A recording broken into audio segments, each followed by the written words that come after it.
There's a story in the news which began a little over a year ago, but has now re-emerged because there's a new chapter, as it were, and it concerns a Japanese man known simply as Toko-san or Toko-san. And Japan is a country which fascinates me. I would love to visit. It has such a rich culture and sense of tradition and values and politeness and respect. But also, the Japanese do some proper weird shit.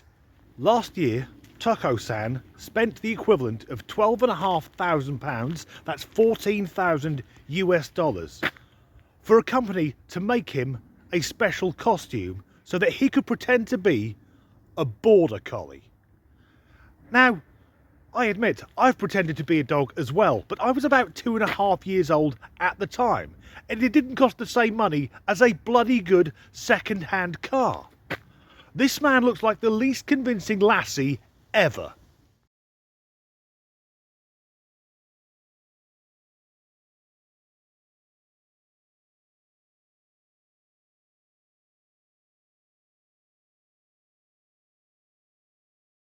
I will bet any amount of money that this is a weird sex thing.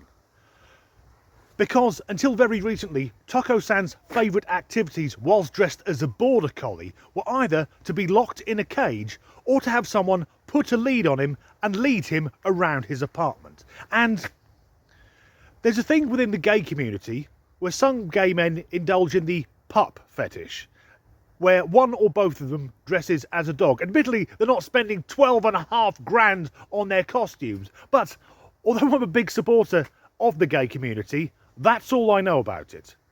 There are some questions I simply don't want answered. I will happily go to my grave not knowing any more on that topic.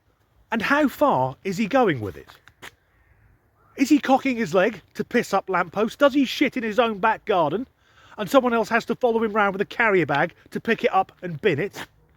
If he gets ill and he's violently sick, does he then wolf down his own vomit? And most importantly, has he tried to lick his own balls? Because let's be blunt, every man watching this video knows we all tried that in adolescence. We didn't need to dress up as a dog as an excuse. One more question. Does he sniff people's crotches? Because if that's the case, it's definitely a sex thing. But this new chapter, for the man who looks like an unconvincing extra on One Man and His Dog, or anything to do with sheep farming, he's now going to the park to try and make friends with other dogs. And in a recent interview, emotionally, he said that dogs are cruel because they won't play with him. So I can't speak for dogs, but I know they experience the world very differently to humans. Their strongest sense is their sense of smell. So aside from the fact that this border collie is the size of an adult human, he won't smell like a dog. He's not acting like a dog. And if dogs are capable of complex thoughts, maybe they're thinking that clearly is an adult man who appears to have skinned a dog and is now wearing its fur. Is it any wonder they're not going to engage with him? So Toko-san now says he's hoping to find a like-minded human, but hasn't found one yet. Really, mate? Because let's break this down. The amount of money that suit cost would get Mrs. Disgruntled and I 5 or 6 good European holidays. There aren't going to be many people who'll spend that amount of money because secretly they've always wanted to pretend to be a red setter. But this begs a question. If dogs can tell that something that appears to be a dog isn't actually a dog, then why is it that we, humans, the most advanced creatures on the planet, can see someone who is a man, yet convince ourselves to an extent that he is a woman?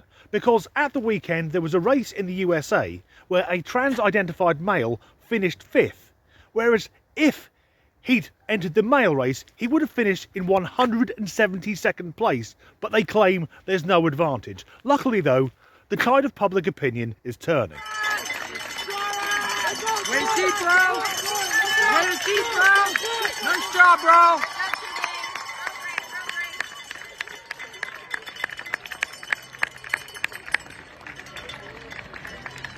I love that one guy shouting, "Way too cheap, bro," because clearly that's what he's doing. However, in the past, I've said I don't believe that any man would say that he's a woman just to succeed at sport, because that would be plain evil. But now there's evidence to the contrary. Because World Aquatics, which recently banned all transgender swimmers from the female category, opened up instead an open category which anyone could enter.